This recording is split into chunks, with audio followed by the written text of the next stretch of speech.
जो ओवरसीज पाकिस्तानी बैठे हैं उनका फायदा है जो आज मैं बात बताने लगा। मैं फैसलाबाद से कोई 20-25 किलोमीटर दूर एक रिमोट गांव में पैदा हुआ। वहां पर मैं टाट स्कूल पे 5वीं जमात तक पढ़ा।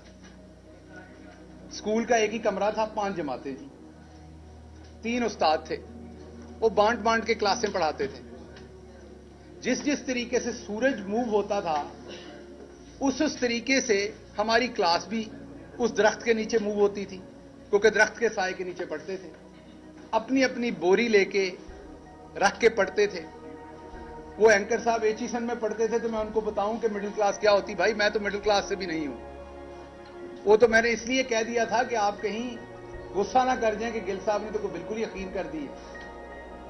तो बेसिकली तो मिडिल क्लास से आप हैं, मैं नहीं था। तो वो बोरी के साथ 5वीं जमात तक हमारी क्लास मूव करती थी। फिर हम हाई स्कूल गए जो गांव से कोई 3-4 किलोमीटर दूर था। हमें लगा वहां पर हम भी शहर जैसे स्कूल में बैठेंगे। वहां जाके हमें यह पता चला, 2 चीजें पता चली। एक तो यह पता चला कि वहां भी 6ठी जमात से लेके 8वीं जमात तक टाट पे ही बैठना है। अच्छा, लेकिन वहां फर्क एक था, 5वीं तक घर से अपनी बोरी लेके जाते थे, 6ठी 7वीं 8वीं वहां टाट मौजूद था, तो बोरी बस्ते में नहीं डालनी पड़ती थी। तो यह फर्क था, यह तरक्की हो गई थी। उसके बाद यह भी पता चला कि पहली दफा अंग्रेजी सीखनी है, ए क्या होता है, बी क्या होता है, सी क्या होता है, यह 6ठी जमात में पता चला। और यह पता चला जब बड़ी एबीसी लिखना सीख ली कि एक इसकी छोटी बहन भी है। जैसे बड़ी मरियम बाजी है, ऐसे कि छोटी मरियम बाजी भी है। बड़ी एबीसी अगर आपने सीख भी ली तो छोटी एबीसी भी लिखनी सीखनी पड़नी है। वो बड़ी मुसीबत थी। उसमें पता चला 4 लाइनें हैं, उनके दरमियान में कोई लफ्ज ऊपर लिखना है, कोई नीचे, तो डंडे पड़ते थे सर्दियों में। तो मेरी उनको गुजारिश है, जो दोस्त समझते हैं कि मिडिल क्लास क्या होती है, तो मैं अब आपके यूट्यूब के लाइक्स और व्यूज तो मेरे बढ़ाने का ठेका नहीं है, तो मैं तो आपके साथ नहीं आ सकता। आप किसी और बंदे को इंटरव्यू कर लें जो टाट वाले स्कूल पे पढ़ा है, ताकि आपको पता चले कि मिडिल क्लास होती क्या है। हमारी फीस होती थी ₹1.25 स्कूल की, और घर से मिलते थे 25 पैसे लंच के लिए। तो जनाब इसको लोअर मिडिल क्लास कहते हैं, मिडिल क्लास नहीं कहते जिससे मैं बिलोंग करता था। हाँ ठीक है, हम अपने गांव में आसूदा थे, हमसे भी बहुत गरीब लोग थे गांव के अंदर, लेकिन अगर आपसे कंपेयर करें तो ना हमने तकरीबन मेरा ख्याल पहली दफा 11वीं जमात में पता चला कि ये पिज्जा भी कोई चीज होती है, बर्गर भी कोई चीज होती है। हमारे यहां सेब तब आता था जब कोई बंदा बीमार होता था।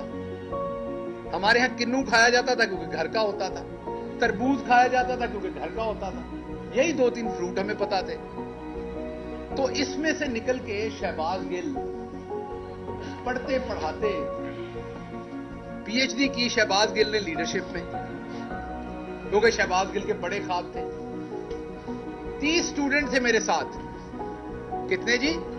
मेरे प्राइमरी स्कूल में 5वीं जमात में जब हम पास आउट हुए तो 30 स्टूडेंट थे। उन 30 में से एक हमारी बहादुर पाकिस्तान बहरिया के अंदर सिपाही के तौर पर 10वीं जमात के बाद दाखिल हो गया, और दूसरा शहबाज गिल। बाकी उन 30 में से किसी ने मैट्रिक पास नहीं की। तो शहबाज गिल ने बड़े ख्वाब देखे। शहबाज गिल सोचता होता था, फिल्में देखता था हॉलीवुड की कि अमेरिका की भी यूनिवर्सिटियां हैं। शहबाज गिल एक यूनिवर्सिटी में पढ़ाने गया, मैं नाम नहीं लूंगा, प्राइवेट यूनिवर्सिटी थी इस्लामाबाद की। उन्होंने मेरा इंटरव्यू लिया, इंटरव्यू में मैं नंबर 1 आया। वो अभी भी प्रोफेसर साहब हैं, एक यूनिवर्सिटी के वाइस चांसलर हैं। बाद में मेरी उनसे बड़ी दोस्ती बनी, लेकिन उनको किसी की सिफारिश थी तो उन्हें वो बंदा सिलेक्ट करना पड़ा। तो मेरा दोस्त जो मुझे साथ लेके गया था, वो मुझे बाहर पूछता है कि नहीं बात बनी। मैंने कहा नहीं, यूनिवर्सिटी बहुत छोटी है, मुझे ऐसी यूनिवर्सिटी में पढ़ाना है जिसके कॉरिडोर लंबे हों ताकि मेरा कोट उड़े जब मैं उसमें चलूं। तो ये राणा साहब हाई कोर्ट में चलते हैं ना, तो इनके कोट उड़ते हैं। तो मैंने फिल्मों में देखा था कि प्रोफेसर के कोट होते हैं, वो पहनते हैं और वो कोट उड़ते हैं। तो वो ख्वाब देखता था मैं, पीएचडी की लीडरशिप में अपने पैसों से, किसी स्कॉलरशिप के बगैर। पोस्ट डॉक्टरेट करने के लिए हुकूमत पाकिस्तान ने स्कॉलरशिप दिया। जरदारी साहब बैठे हुए थे उस टाइम, उन्होंने कहा सैलाब आ गया, पैसे खत्म हो गए, गिल साहब तो कोई पैसा नहीं देना। सो अपनी चीजें बेच के, अपनी प्रॉपर्टी बेच के मैं पोस्ट डॉक्टरेट करने के लिए अमेरिका चला गया। अमेरिका की दूसरी बड़ी university, university of Illinois Urbana champagne, और पूरे अमेरिका में इंटरनेशनल स्टूडेंट्स होस्ट करने वाली, जिस यूनिवर्सिटी में इंटरनेशनल स्टूडेंट पूरे अमेरिका में सबसे ज्यादा हैं, वो यूनिवर्सिटी है। जिस यूनिवर्सिटी में मैंने पढ़ने का ख्वाब नहीं देखा था, अल्लाह रब्बुल इज्जत ने करम किया और टाट स्कूल वाला बच्चा वहां पर 30 साल की उम्र में प्रोफेसर बन गया।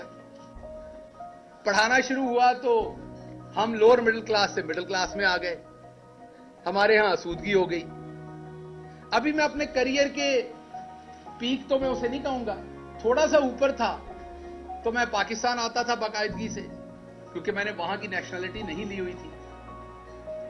तो मेरी खान साहब से मुलाकात हुई, उन्होंने दावत दी, असद उमर साहब, खान साहब, उन्होंने दावत दी कि पाकिस्तान के लिए बड़ा जरूरी है कि पढ़े लिखे मिडिल क्लास के लोग आए। पाकिस्तान को लूट लिया गया है यहां की अशराफिया ने। आप जैसे लोग जो अपने मसाइल से निकले हुए हैं, आपको इन मसलों का पता है। मेरे जैसा बंदा जो बस पे बैठ के कॉलेज जाता था, मैं यहां वो टिपिकल सियासतदानों वाली आपके साथ नहीं करता। सारे लोग मेरे जानने वाले, मैं आपको 10 नाम बता देता हूं जो मेरे साथ पढ़ते थे। गांव से होंडा CD70 के ऊपर बैठ के गवर्नमेंट कॉलेज फैसलाबाद आते थे, 25 किलोमीटर का सफर था। हमारे साथ, क्योंकि वो कॉलेज सबसे अच्छा था, साथ पढ़ने वाले बच्चे ज्यादातर अशराफिया के थे। और हम जब आते थे, पहला लेक्चर 8 बजे शुरू होता था, तो 1 घंटा लगता था टांगे गर्म करने में। टांगे अकड़ी होती थी जब मोटरसाइकिल से उतरते थे, खड़े नहीं हुआ जाता था सीधा। इसलिए कहता हूं मैं मिडिल क्लास हूं। मैंने वो सब कुछ देखा हुआ है, सहा हुआ है, बर्दाश्त किया हुआ है। उसके बाद पार्टी में आ गए। पार्टी में पहले 3 साल तो हमारी सोशल मीडिया हमें गालियां निकालती रही, पैराशूटर पैराशूटर। 2002 से खान साहब को सपोर्ट कर रहा हूं। यूनिवर्सिटी ने पहली दफा वीलॉग करना सिखाया 2010-11 में, आपने नाम नहीं सुना होगा। स्टूडेंट्स की मदद के लिए वहां पर वीलॉग करना सिखाया कि क्लास पढ़ाने के बाद जो उनके सवाल रह जाएं वो आप वीलॉग में बताएं हमें।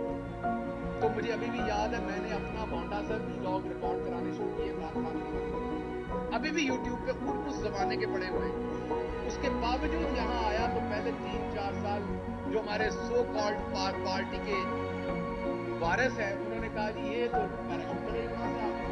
उस नफरत को बर्दाश्त किया अंदर से। बाहर के शराफिया की नफरत की थी, अनकन्वेंशनल था। आपके साथ भी वैसे ही डील करता था, हामिद मीर साहब के साथ भी और कामरान शाहिद के साथ भी। तो मेरे लिए आप सारे साहब ही थे। मैं तड़ाह करके जवाब देता था, मुझे आता था। यही मेरी एकेडमिक लाइफ ने मुझे सिखाया था, क्योंकि अमेरिका में बच्चा आपसे खुल के सवाल करता है, आपका नाम लेके सवाल करता है। आप तैयारी करके क्लास में नहीं गए तो वो आपको उसी टाइम बता देता है। वहां आप जनाब लिहाज के चक्कर में आप गलत पढ़ा के नहीं आ सकते। आप ये नहीं कह सकते कि आज समोसे खाने का दिल है, क्लास नहीं पढ़ानी। आपको वक्त पे जाना है, पूरा काम करके वक्त पे निकलना है। मेहनत की, मां बाप की दुआएं थी, दोस्तों की दुआएं थी, आप लोगों की बहुत सारों की मेहरबानियां थी। मैं पॉलिटिकल लाइफ में आगे चलता गया, वजीर आजम के दफ्तर में पहुंच गए, वहां भी काम किया। लेकिन जहां जहां मैंने काम किया, मेरे कंधों पर 29 लोगों का वजन था हमेशा।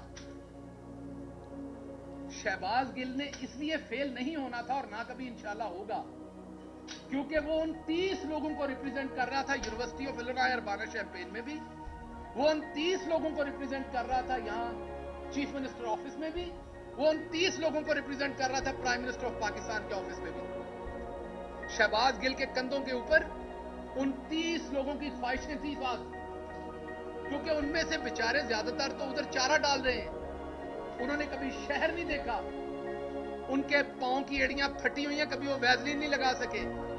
मैं वो टिपिकल सियासतदानों वाली बातें नहीं कर रहा कि जी मेरे घर में ये नहीं है, मेरे इलाके में ये नहीं है। मैं जो बातें कर रहा हूं, मेरे साथ 2-4 लोग चले, मैं अपने क्लास फेलो से आपको मिलवा देता हूं। सो उन तमाम लोगों का बोझ लेके मैं खड़ा था, क्योंकि मैंने जीतना था, मैंने उनके लिए जीतना था, ताकि आगे उनके बच्चे सोचें कि इस गांव में पैदा होके स्टार्ट स्कूल में पढ़ के आपका जहां दिल करे आप वहां पहुंच सकते हैं। और मैं पहुंचा। मैंने अमेरिका में, ये राजा साहब बैठे हुए हैं, बताएंगे, अमेरिका में जाके डॉक्टर्स तो हमारे सेटल हो जाते हैं, टेक्निकल एजुकेशन, वो भी बहुत बड़ी बात है, छोटी बात नहीं है। लेकिन अमेरिका में पाकिस्तानी पढ़ा हुआ प्रोफेसर आप ढूंढ के दिखा दे मुझे। अशराफिया का बच्चा तो होगा अमेरिका की किसी यूनिवर्सिटी में पढ़ाता, किसी गरीब आदमी का बच्चा आपको एक आदि मिलेगा अमेरिका की यूनिवर्सिटियों में, और वो भी अमेरिका की टॉप यूनिवर्सिटी के अंदर। मैंने अपने ख्वाब देखे, मैंने अपने ख्वाबों के लिए मेहनत की, मैं अपने ख्वाबों के लिए रात दिन जागा, मेरी फैमिली मेरे साथ खड़ी हुई, मैंने अपने ख्वाब जिए। उसके बाद मैंने एक और ख्वाब देखा। मैंने ख्वाब देखा कि पाकिस्तान को हमने बदलना है, मेरे जैसे लोगों को आगे आना है। हसन और हुसैन को हमारे मसले नहीं पता, वो बस की छत पर बैठ के नहीं गए कभी भी बोर्ड का एग्जाम देने के लिए। हसन और हुसैन को नहीं पता कि अगर आपका कॉलेज में मेरिट पे दाखिला नहीं हो रहा तो आपने देहाती कोटे पे कैसे दाखिला लेना है, वो मुझे पता है। तो इसलिए मुझे लगा कि मेरे जैसे बंदे को आना चाहिए। मेहरबानी इमरान खान की कि उसने मौका दिया। मैंने अमेरिका में अपनी वो तनख्वाह जो आज शायद 60-70 लाख बनती होगी महाना, जब छोड़ के आया था तो 35-40 लाख बनती थी, जो एक मेरी तरह के मिडिल क्लास का ख्वाब हो सकता है। कहा जाता है जो आपके फार्म हाउस है आपका वो है, वो भाई लूट के नहीं, वहां मेहनत से कमाया था। जो कुछ भी है, लोग इल्जाम तो पाकिस्तान में सब सियासतदानों पे लगते हैं और वो इल्जाम कभी प्रूव नहीं होते। मेरा आपको चैलेंज है कि मेरे पे अल्लाह के करम से अजान हो रही है, इल्जाम लगा के दिखाएं कि मैंने करप्शन की है। अगर पार्टी के 5 सबसे आप ऑनेस्ट बंदे निकालेंगे तो मैं उन 5 में एक हूंगा, और अगर गलत कह रहा हूं तो कोई सामने आए और इल्जाम लगाए। पंजाब में 1 साल रहा हूं, फेडरल में मैं 3 साल रहा हूं, 2.5-3 साल। कोई एक ऑफिसर खड़ा होकर बताए मैंने एक ट्रांसफर, एक पोस्टिंग, एक सिफारिश के लिए किसी को फोन किया अपनी जात के लिए। अगर कोई बुजुर्ग आ गया है, अगर किसी के साथ जुल्म हो रहा है पुलिस की तरफ से, किसी सहाफी का मसला, तो बिल्कुल वो रफाए आमा के लिए किया, अपनी जात, अपने रिश्तेदारों, अपने किसी अजीज का काम किया हो। मैंने तो कभी अपने किसी अजीज की इमरान खान से तस्वीर नहीं बनाई। चीफ ऑफ स्टाफ होने के बावजूद मेरे किसी दोस्त की तस्वीर दिखा दे, मेरे किसी फैमिली मेंबर की, मेरे भाई की, मेरी बीवी की, मेरे किसी इंसान की तस्वीर दिखा दे इमरान खान के साथ, मैंने एक ही चीज सीखी थी, पूरा तोलो। जब मेरे पे जिम्मेदारी थी मैंने पूरा तोला। मैंने अमेरिका में एक आर्टिकल लिखा। मेरे दादा एक अनपढ़ थे, चौधरी इस्माइल गिल। जब पाकिस्तान बना, इधर मजाक उड़ाया गया इनकी दादी आलू पालक पका रही थी गर्मियों में। हम अमृतसर वाले हर चीज की वड़ियां बनाते हैं। सर्दी तब फ्रिजें नहीं होती थी, सर्दियों की आपकी जो सब्जियां हैं वो गर्मियों में इस्तेमाल होती, गर्मियों की सब्जियों। अब आप हमारा, क्योंकि उधर बॉर्डर बंद है, हमें पता नहीं इस कल्चर का। अमृतसर से जो लोग आए वो भी घरों में बनाते हैं, तो आपको इस बात का क्या पता कि हम गर्मियों में भी साग खाते थे, हम गर्मियों में भी आलू मटर हमारे पास होते थे, क्योंकि हम उसका जैसे आप अचार बनाते इसी तरीके से वो सब्जियां भी सिक्योर हो जाती थी। बहरहाल इस बकवास पे मैं क्या जाऊं, मैं वापस आता हूं कि मेरे दादा बहुत परेशान थे कि उन्होंने पाकिस्तान आना है कि नहीं। ये मैंने आर्टिकल लिखा था अमेरिका में, दोबारा पब्लिश करूंगा। ये लिखा था जब आदित्यनाथ योगी के, क्या नाम है उसका, जो यूपी का चीफ मिनिस्टर बना, जब उसने कहा कि मुसलमान चले जाएं, तो मैं अमेरिका में प्रोफेसर था पाकिस्तानी, तो मैंने एक आर्टिकल लिखा था अमेरिका की अखबार में कि मेरे दादा बहुत परेशान थे कि उन्हें पाकिस्तान जाना है कि नहीं, क्योंकि सब कुछ छोड़ के जाना पड़ना था। उन्होंने फैसला लिया था और वो सारी उम्र जब तक यहां थे, जितनी देर जिंदा रहे, तो वो पूछते रहे, अनश्योर थे कि मैंने सही फैसला किया था कि नहीं। उसको देश कहते थे जब भी बात सुनाते थे। सभी के आपके बुजुर्ग जितने, वो देश क्या के बातें सुनाते थे, आपको पता है। तो वो अनश्योर थे कि मुझे वहां जाना है कि नहीं जाना, छोड़ के आना चाहिए था कि नहीं। तो मैंने अमेरिका में बैठ के जवाब दिया था कि दादाजी आपका फैसला दुरुस्त था। अगर आज आप इंडिया में होते तो आपको आदित्यनाथ योगी जो है वो आपको 2-3 हजार रुपए देता, कहता टिकट पकड़ो और लाहौर जाओ। आपने अच्छा किया था, पाकिस्तान आ गए थे। वहां मुसलमानों के लिए पनाह नहीं है, घर नहीं है। लेकिन अगर मेरे दादा को यह पता होता कि मेरा पोता सारी मेहनत करके हर जगह पहुंचेगा, फिर उसे नंगा करके मारा जाएगा, तो शायद वो दोबारा सोचते कि मैंने जाना था कि नहीं। और मुझे अगर अमेरिका में यह लिखते हुए पता होता, और अगर मुझे आते हुए यहां पता होता कि मैं पाकिस्तान बदलने जा रहा हूं, आपने देखा हमारी पार्टी में मैं अपनी पार्टी के हर शख्स का एहतराम करता हूं जो आज इमरान खान के साथ खड़ा है। इमरान खान जान की बाजी लगा रहा है इस कौम के लिए। जो उसके साथ किसी भी तरह से खड़ा है, मैं उसके पांव की धूल के बराबर भी नहीं हूं। लेकिन आपने एक सवाल पूछा अपने आप से, गिरफ्तारियां तो बहुत हुई, पर्चे भी बहुत हुए। वैसी किस्म का जो मैं बयान नहीं कर सकता यहां आपको, वो तशद्दुद सिर्फ शहबाज गिल पे, आवाज बंद सिर्फ शहबाज गिल की। 16 दिन घर वालों से, दोस्तों से, किसी से मिलने ना दिया गया, वो सिर्फ शहबाज गिल को। अदालतों में ट्रायल चल रहे, तेजी से यहां 3-3 साल फर्दे जुर्म आयद नहीं हुई। मेरे पे 2 महीने के अंदर फर्दे जुर्म आयद कर दी, जिसमें सजाए मौत है, जिसमें उम्र कैद है। क्यों? क्योंकि मैं उस इस्माइल गिल का पोतरा हूं जो लोअर मिडिल क्लास से था, अनपढ़ था, वहां से उठ के यहां आ गया था। उसकी यह गलती थी।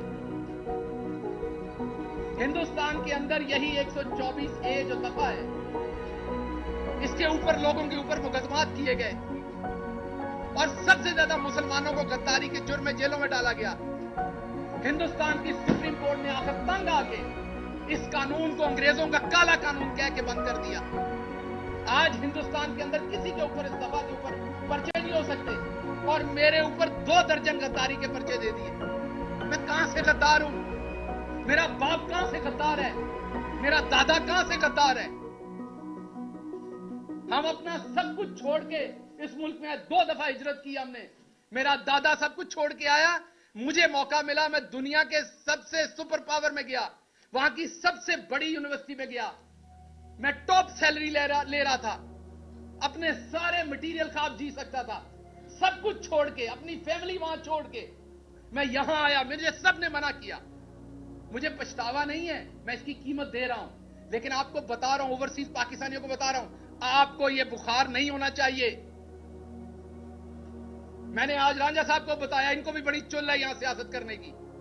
मैंने कहा आपको यह बुखार नहीं होना चाहिए, चुप करके वहां अपना काम करें। पाकिस्तान की मदद करनी, वहां से पैसे भेजें बस। खबरदार, आप मिडिल क्लास के लोगों ने सोचा कि आप सियासत करके इन वडेरों के बराबर बैठ सकते हैं। क्योंकि मैं इनसे डरता नहीं था, मैं बराबर के जवाब देता था, मेरे अंदर खौफ नहीं था। मैं इन वडेरों की औलाद को बराबर टीवी पे टक्करता था। मुझे तब भी धमकियां दी जाती थी। मैं वाहिद हूं पीटीआई में जिसने पीटीआई की हुकूमत में आप सबके सामने हाईकोर्ट में केस भुगते, मुंह पे स्याही डलवाई, अंडे खाए, जूते मारे गए मुझे। मेरी अपनी हुकूमत, मेरा अपना चीफ मिनिस्टर, मेरी अपनी पुलिस मुझे प्रोटेक्ट नहीं कर सकी तब। क्यों? क्योंकि मैं मिडिल क्लास से था। यहां आप किसी और की हुकूमत में किसी शहजादे को हाथ लगा के देखें, ऐसी की तैसी आपकी। गरीब को तो ऐसे उठाते हैं, गरीब को तो ऐसे उठाते हैं, मिडिल क्लास के बंदे को तो ऐसे उठाते हैं जैसे उसका कोई हक ही नहीं है। एफआईआर देते हैं, मैं देखता हूं उसमें जो दफात लगी हुई हैं, इतनी तो जमातें नहीं मैंने पढ़ी सारी जिंदगी में जितनी आपने दफात लगा दी मेरे ऊपर। और मेरे बयानों को अपनी मर्जी से तोड़ मरोड़ कर पेश किया। आप कहते मैंने ये गुनाह नहीं किया, नहीं आपने किया है। जबरदस्ती है आपके ऊपर कि आपने किया है गुनाह। अब क्या हो रहा है? छुपा के एफआईआर दी जा रही है। अगर मैं पॉइंट आउट करता हूं, कहते पार्टी छोड़ रहा है। लोग अपने अपने वीलॉग्स के व्यूज बढ़ाने के लिए शहबाज गिल पार्टी छोड़ने की सोच रहा है। शहबाज गिल ने अपना सब कुछ जला दिया इस मुल्क के लिए। इमरान खान के साथ अभी भी खड़ा है, पार्टी छोड़ने के लिए खड़ा है। तो इसलिए मैं आज की प्रेस कॉन्फ्रेंस में जो सबसे इंपॉर्टेंट बात आपसे करने जा रहा था, वो अब करने जा रहा हूं। मेरे ऊपर एक बलूचिस्तान में एफआईआर दी गई, जिसको हमने वहां पर वुकला हायर किए। आम बंदे के लिए आम बात है, अमीर आदमी के घर में कोई बीमार हो जाए ना, आम बात है। ड्राइवर होता है, मैनेजर होता है, हॉस्पिटल फोन हो जाता है, वहां सब कुछ तैयार हो जाता है। ये पीछे असलम साहब खड़े हैं, इनसे पूछें हमारे जैसे फैमिलियों में जब कोई बीमार होता है तो क्या होता है? पहला फिक्र पैंदी है पैसे कितों ले आने ने। चलें ठीक है, मैं आप लोगों में से आसूदा हो गया अमेरिका जाने में, लेकिन जानता तो हूं ना ये सारे मसले। इसी तरह जब केस बनता है ना गरीब आदमी पे, मिडिल क्लास पे, तो उसको पता होता है मैंने उस अदालत में पहुंचना कैसे, मैंने वकील कहां से करना है, मैंने इस मुकदमे को कैसे लड़ना है। क्योंकि आपका वो अशराफिया का नेटवर्क नहीं है जिसने आपको परों में छुपा लेना है।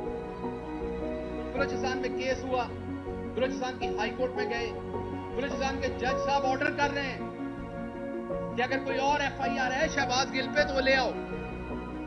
बलूचिस्तान के जज साहब के साथ झूठ बोला जाता है, एफआईआर नहीं लाई जाती उनके सामने, जो होती है उसे वो कानून के मुताबिक क्वैश करते हैं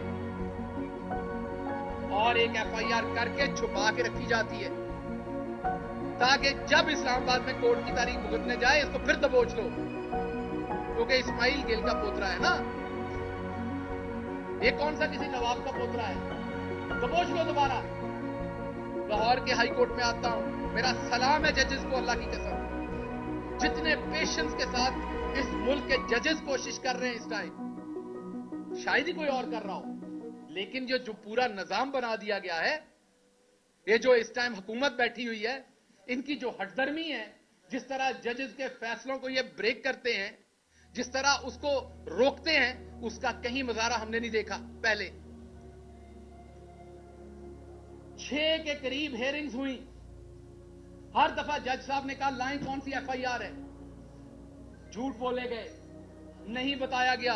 अभी पिछली हेयरिंग में भी एफआईआर की पूरी तफसील नहीं दी गई, सिर्फ यह बताया गया कि हां जी बलूचिस्तान में एक और एफआईआर है। तो मेरा सवाल है, यह बलूचिस्तान हाई कोर्ट के जो ऑनरेबल जज का फैसला था कि कोई और एफआईआर है तो सामने लाएं, उसकी बेतौकीदी करने की जरूरत किसकी हुई है? मैं तो चलो मिडिल क्लास हूं, मेरी तो आप बार बार करेंगे, मैं तो एक गद्दार आपको मिल गया हूं, मुझे तो आप 2 डालेंगे तो 2 डालें, लेकिन कम से कम इससे 2 फायदे होंगे। एक तो मेरे जैसे किसी और को अमेरिका में बैठे बुखार नहीं होगा, वो दोबारा इधर को नहीं चढ़ेगा। आप लोगों के 2 ही काम है, उधर से आईफोन खरीदें 8-7, शैम्पू खरीदें, बॉडी वॉश खरीदें, इधर के लिए और तोहफे खरीदें, बैग बनाएं, इधर हंस के तस्वीरें खिंचवाएं और वापस दफा हो जाएं। इधर हक मत मांगिएगा अपना बराबरी का, क्योंकि आपको आदतें पड़ी हुई हैं वहां की, आपको जुकाम हुआ है वहां का, वहां आपको दी जाती है बराबर की इज्जत। यूनिवर्सिटी ऑफ इलिनॉय में मुझे कोई गद्दार नहीं कह सकता था अमेरिका का, हालांकि मैं अमेरिका का शहरी नहीं था, मैंने अमेरिका के साथ वफादारी का हल कभी नहीं दिया था, लेकिन वहां मैं खुल के बात करता था, मुझे कोई गद्दार नहीं कह सकता था। लेकिन जिस मुल्क में मेरे दादा ने अपना सब कुछ छोड़ के पांव रखा, जिस मुल्क के लिए सब कुछ कुर्बान किया, वहां पर एक दफा नहीं 2 दर्जन गद्दारी के मुकदमा आते मेरे ऊपर। पूछा भी नहीं जा रहा, कोई जालिम पूछ भी नहीं रहा कि शहबाज गिल इनको लड़ लोगे। अब आपने अगर मुझे उम्र कैद या आपने मुझे सजाए मौत देनी, वो तो एक पर्चे में ही दे लोगे, तो 2 जान छुड़ाओ। आपने मुझे सजाए मौत देनी, दे दे, जान छुड़ाएं, क्योंकि मैं इस जिल्लत की जिंदगी में सजाए मौत से कम आपसे नहीं लूंगा। देनी है तो अब आपको मुझे सजाए मौत देनी है, मैं अदालत से मांगूंगा कि मुझे सजाए मौत दी जाए, क्योंकि मैं इस जिल्लत की जिंदगी नहीं जीना चाहूंगा। जो आप मेरे माथे पे लिख रहे हैं, इस्माइल गिल का पोता गद्दार नहीं है इस मुल्क का। आप किस तरह मुझे आपने मारा, मैंने गिला नहीं किया, मैं इतने महीनों से चुप हूं, क्योंकि इधर से उठाऊंगा अपना पेट नंगा होगा। मेरा मुल्क है ना, नहीं बात की मैंने, किसी ने कहा डर गया। आपने देखा जो आपके पास 1 घंटा 2 घंटे रहे, उन्होंने बाहर आके क्या किया? मैं 16 दिन रहा आपके पास, मैं चुप हो गया। सब्र है हम लोगों में, हम गांव के लोग हैं, हमें बड़ा सब्र है, हम लगे हुए जख्म भी माफ कर देते हैं, बहुत सब्र है। लार्जर गुड के लिए बहुत कुछ करते हैं हम लोग। मुझे पता है मेरे मुल्क को इसका नुकसान होना है। मुझे मेरी यूनिवर्सिटी ने कहा कि बताओ यहां किसको लिखना है। आपको पता है मैंने आज तक अमेरिकन एम्बेसी को खत नहीं लिखा। मेरी बीवी वहां बैठी है, मैंने उसे मना किया, आपने किसी को ईमेल नहीं करनी।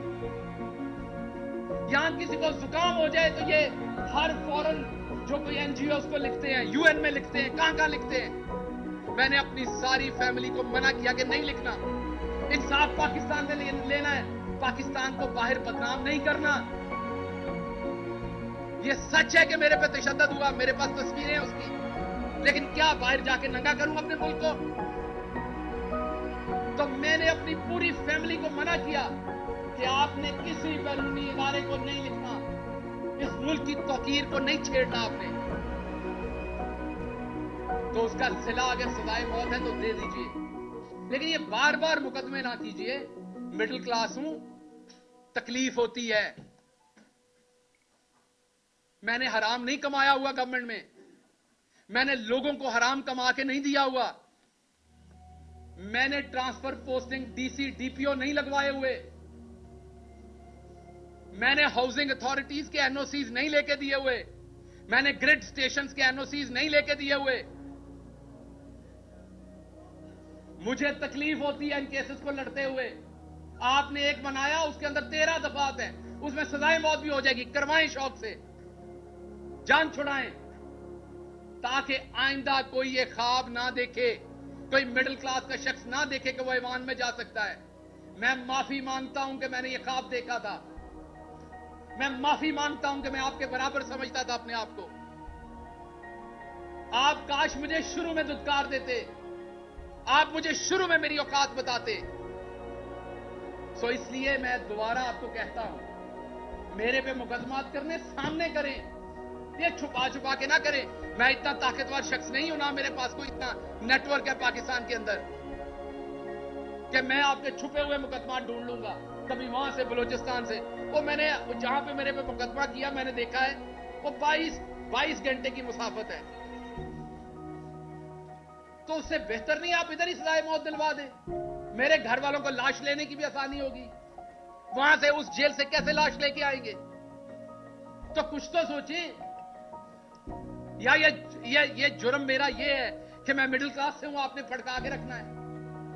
मैंने कभी नहीं कहा कि किसी, इवन नून लीग के किसी बंदे को आज तक मैंने नहीं कहा कि उसे जेल में डाले। मैं मुजफ्फरगढ़ से निकला, हमारी हुकूमत थी उस शाम को, मैंने कहा मैं सबको माफ करता हूं। आपको मेरी प्रेस कॉन्फ्रेंस याद होगी, मुजफ्फरगढ़ में मुझे पकड़ा गया था, हमारी हुकूमत बन गई थी। मैंने कहा यहां से ऐलान करता हूं, मेरी पार्टी किसी नून लीग वाले को सियासी मुखालफत बयानबाजी में अंदर करेगी, मैं खिलाफ खड़ा हूंगा जाके। अभी भी कहता हूं, हमेशा खिलाफ खड़ा हूंगा। एक तरफ करप्शन करने वाले नवाज शरीफ के बेटे की तस्वीर लीक हो गई थी, तस्वीर लीक हो गई थी, कुर्सी पे बैठे साथ टिश्यू पेपर का डब्बा भी था। और मेरी रात के 2 बजे तशद्दुद करके, मेरा ये जबड़ा तोड़ के, तस्वीरें खींच के मुझे ह्यूमिलिएट करने के लिए रिलीज की गई, इसलिए कि मैं चौधरी नजीर अहमद गिल का बेटा था, मैं मिडिल क्लास था, मेरा कोई रौला डालने वाला नहीं था। मैंने किसी सहाफी को पेट्रोल पंप या उनके प्लॉट नहीं दिए हुए थे, मेरी माफिया नहीं थी। ख्याल करें, कुछ ख्याल करें। ये ला इलाहा इल्लल्लाह मोहम्मद रसूलुल्लाह के नाम पे बना मुल्क, ख्याल करें कुछ। अगर आम आदमी गलती से पहुंच जाता, ख्याल करें कुछ। बड़े सारे ख्वाब है मेरे गांव के मेरे साथ जुड़े हुए, बड़ी सारी ख्वाहिशें हैं उनकी अभी, और मैंने सब लोगों की तरह उनको डबोया नहीं है। आपने मुझे 16 दिन रखा, आप मुझे दोबारा 16 दिन रखें। मेरे पे एक छींटा करप्शन का निकाल के दिखाएं। पाकिस्तान में आज करप्शन करना नॉर्मल है। मेरी फैमिली ने एक दफा 2000 रुपए का पेट्रोल, सरकारी गाड़ी का 2000 रुपए का पेट्रोल जो है वो प्राइवेट गाड़ी में डाल दिया। मैंने अपनी फैमिली से लड़ाई की, मैंने वो 2000 का पेट्रोल उसी टाइम कैश के साथ सरकारी गाड़ी में डाला। मैंने इबादत समझ के ये काम किया है। सो इसलिए या तो मुझे सजाए मौत दे, ये वाले काम मेरे साथ ना करें। हर दूसरे दिन है आप मेरे पे एफआईआर दे देते हैं। मैं राणा सनाउल्लाह साहब उसके बाद कहते हैं कि जी भुगते हैं जी, इनके रोने निकल गए। मैं मास्क मांग रहा था, मैं रो नहीं रहा था। आपका सांस बंद होगा तो आपके मुंह से भी निकलेगी वो चीज। मेरा सांस बंद था। मैं चुप इसलिए हूं कि मैं बोलूंगा तो उसमें बेतौकीरी है। मैं बुजदिली से चुप नहीं हूं,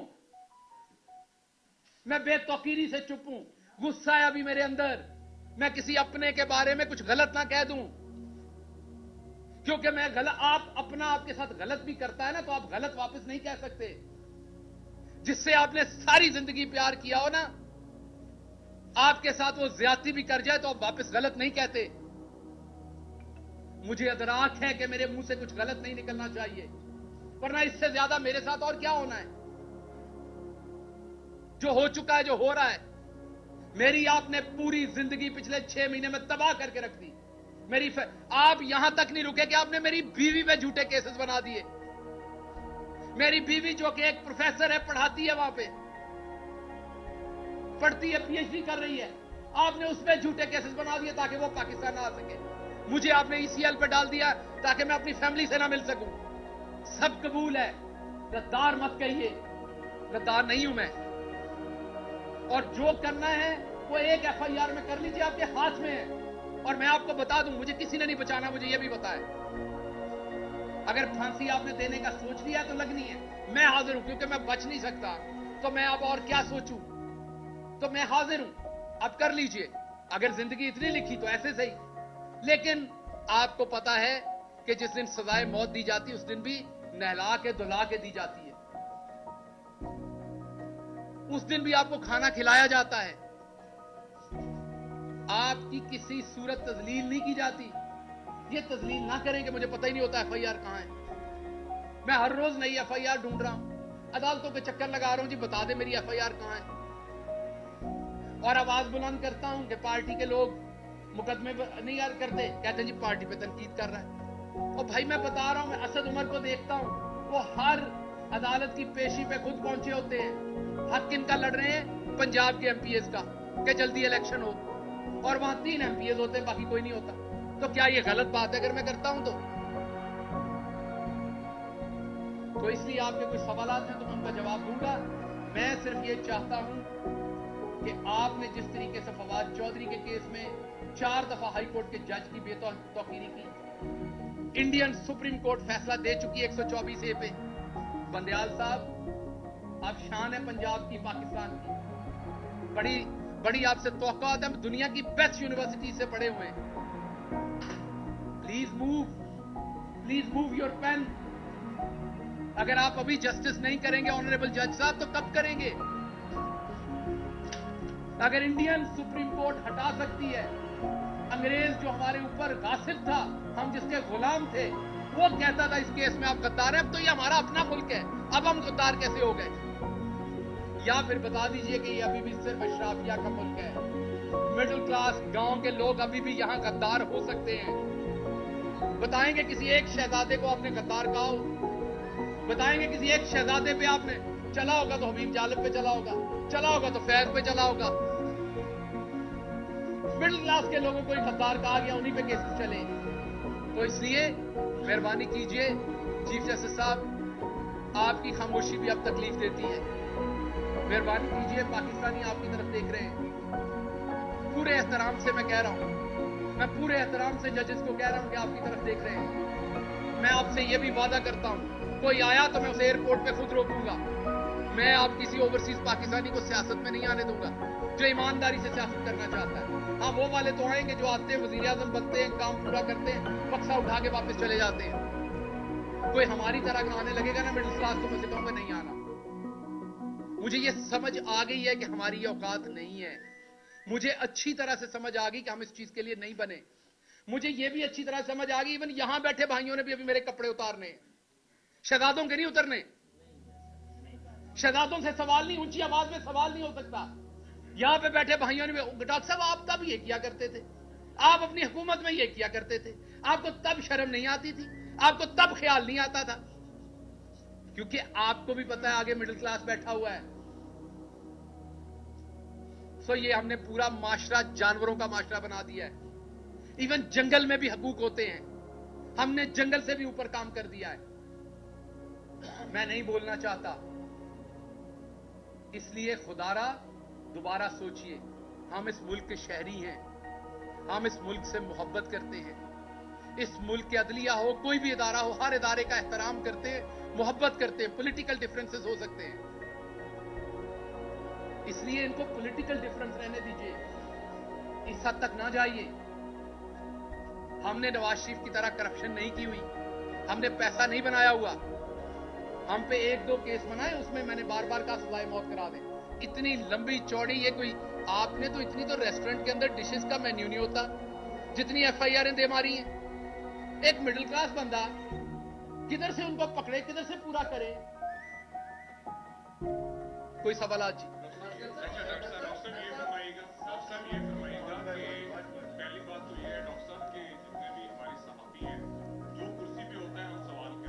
नहीं, हाजिर हूं मैं। माजरत अगर मेरी कोई बात आपको बुरी लगी।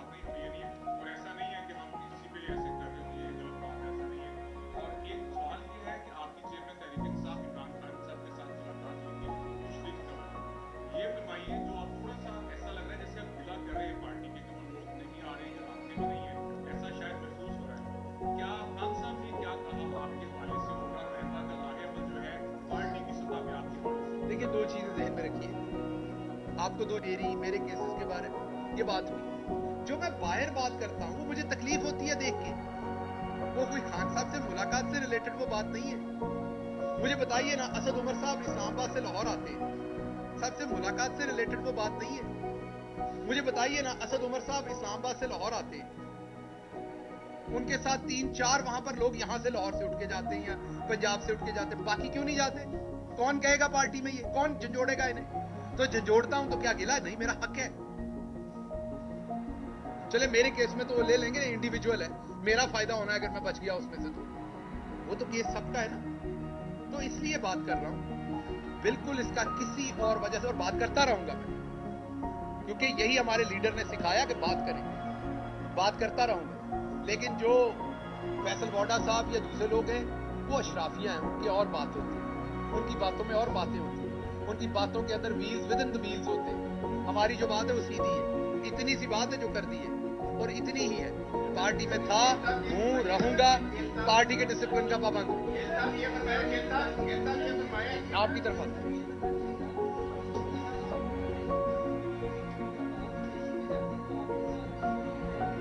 इसका मैंने जवाब दे दिया आगे, इसमें कोई इंपॉर्टेंट बात नहीं, इसमें कोई मसाला नहीं निकलना। सिर्फ मैं अपने मेंबरान को कह रहा हूं, मैं बता देता हूं, ये सिर्फ मेंबरान अपने को बता रहा हूं कि पूरी एफर्ट करें। अकेले खान ने आपका ठेका नहीं लिया हुआ सारी एफर्ट करने का, आप सबको एफर्ट करनी है। अकेले खान ने सारा वजन नहीं उठाना।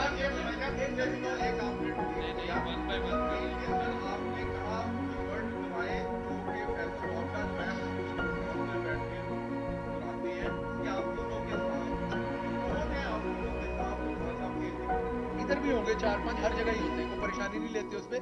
मफाद परस्त लोग हैं। जब दोबारा अगर हुकूमत में आए, इमरान खान साहब के अच्छे दिन हुए, तो फिर आपको जरूर बुला के बताऊंगा। अभी नहीं। आपने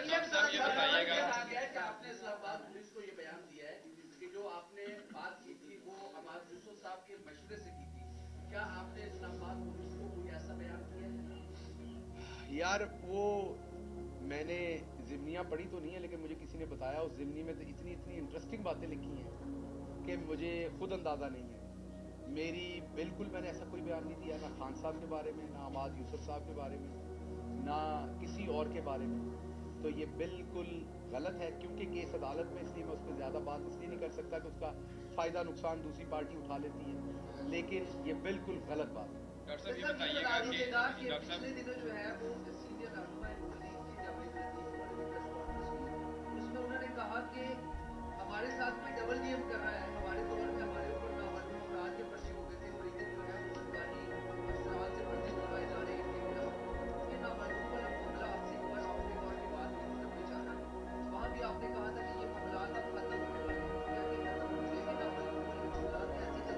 अगली दफा जब जवेद लतीफ की प्रेस कॉन्फ्रेंस हो, आपने बिल्कुल छुट्टी नहीं करनी और उनसे ये सवाल जरूर पूछो। डॉक्टर साहब ये बताइएगा, डॉक्टर साहब ये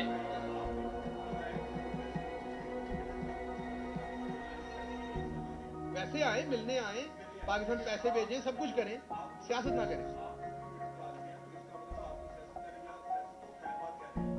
भाई साहब, मैं खैर बात ही कह रहा, पर मैं जो कुछ साड़ छड़िया है सारे ने साड़ना है। मैं नहीं चाहूंगा कोई और जलाए सब कुछ ये, मैं नहीं चाहूंगा। वो इसकी कीमत बहुत बड़ी अदा की है मैंने, सब देंगे वो कीमत। डॉक्टर साहब ये बताएं। जी असद साहब, मैं आपकी तरफ आ रहा हूँ।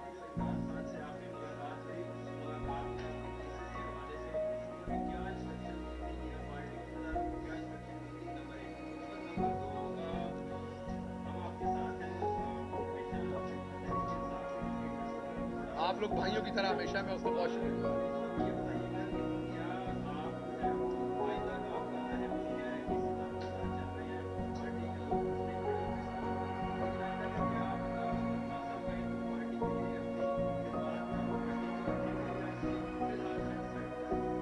देखिए, इसका जवाब मैं बार बार दे चुका हूं, इसका जवाब एक ही है, मैं पार्टी के साथ हूं, पार्टी के साथ रहूंगा। एतराज मैं करूंगा, पहले भी करता था, अभी भी करता हूं। पहले कौन सा मैं नहीं करता था, पहले भी मेरी बातें आती थी, पहले भी करता था, अब भी करता हूं। ये इमरान खान से सीखी है बात, उन्होंने सिखाई, हमेशा अप्रिशिएट किया, सच बोले।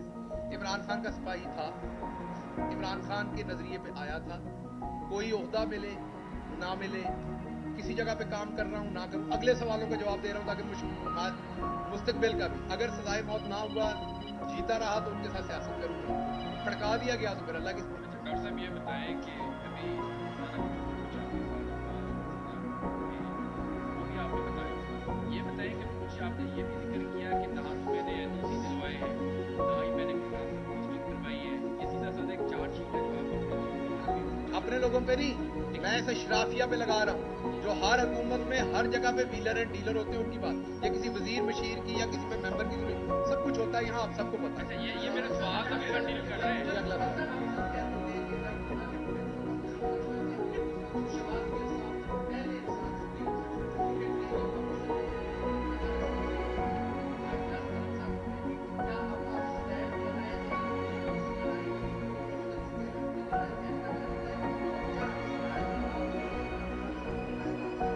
सवाल का जवाब 4 दफा दे चुका हूँ, पता नहीं किस बात में 4 दफा 4 लोगों ने सवाल पूछ चुके हैं, मैं जवाब नहीं। जो कुछ भी हो जाए, कभी इमरान खान के खिलाफ मेरी मुझसे बात नहीं, इधर से घुमा के भी सवाल हो, पार्टी के खिलाफ नहीं निकलते। जो मफाद परस्त है हर जगह होते हैं, यहाँ भी है, पार्टी में भी होते हैं, यूनिवर्सिटी में होते हैं, हर जगह पे होते हैं, वो उनका करेंगे। जब मेरे और पार्टी के फायदे में होगा तब जरूर नाम लेंगे। आपने प्रेस कॉन्फ्रेंस वाइंड अप करते हुए ये कहा कि जिनके साथ प्यार मोहब्बत होती है फिर उनका नाम नहीं लेते, जिक्र नहीं करते, उनके बारे में दुआया कलमात ही कहते हैं, खैर के कलमात। जनरल बाजवा आपके साथ 5.5 साल मिला, तो आपको नहीं लगता इमरान खान साहब को दुआया कलमात ही निकालनी चाहिए और आप ही हाथ होना रख देते, तो आज ये नाम आप अभी इमरान खान साहब से मिलके आए थे, मुझे बड़ा अफसोस हुआ कि आपने ये सवाल उनसे नहीं पूछा। अगली बार जाएं तो जरूर पूछिएगा। बहुत शुक्रिया।